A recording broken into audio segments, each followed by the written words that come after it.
আমরা ভাই গ্রামের মানুষ, তাই সাদামাটাভাবে সব কাজকর্ম করি।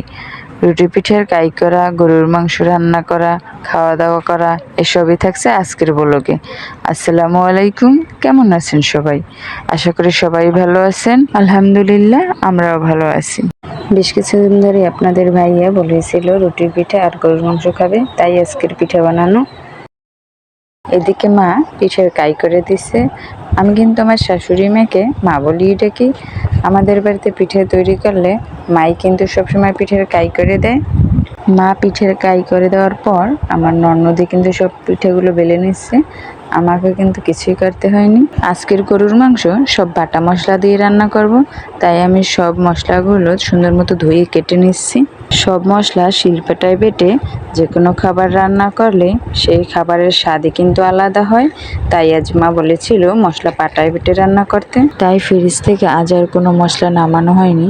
আমাকে যেহেতু পিঠে বানানোর কোনো কাজ করতে হয়নি, তাই আমি সব মশলা সুন্দর মতো কেটে দিয়েছি। বৃষ্টির মাঝে হাঁসের মাংস, দেশি মুরগির মাংস, গরুর মাংস এগুলো দিয়ে রুটি পিঠা খেতে কিন্তু ভারী মজা।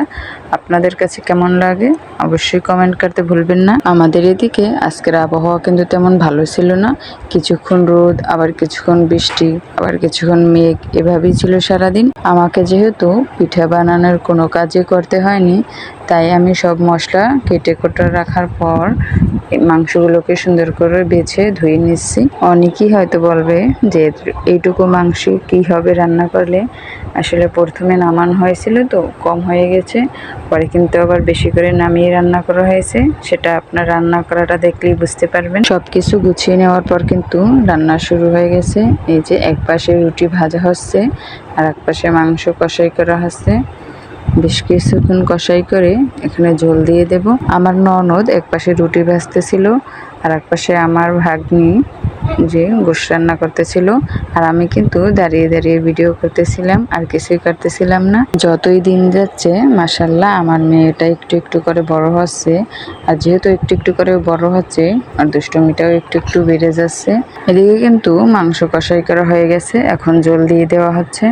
আর যেটুকু ঝোল প্রয়োজন তা কিন্তু একেবারেই দিয়ে দেওয়া হচ্ছে, কারণ বারবার দেওয়ার চেতে একবারে দিয়ে আস্তে আস্তে জাল দিলে কিন্তু সেই মাংসটা অনেক স্বাদ বেশি হয়। কথা বলতে বলতে আমাদের রান্না কিন্তু হয়ে গেছে।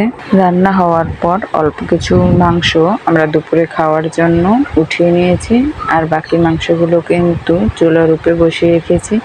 কেননা গরুর মাংস যত বেশি রান্না করা হবে, যত বেশি সিদ্ধ হবে, তার স্বাদ কিন্তু ততই বেশি হবে।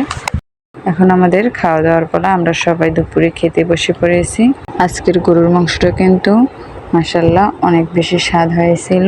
আজ এ পর্যন্তই, সবাই ভালো থাকবেন। খোদা হাফেজ, আসসালামু আলাইকুম।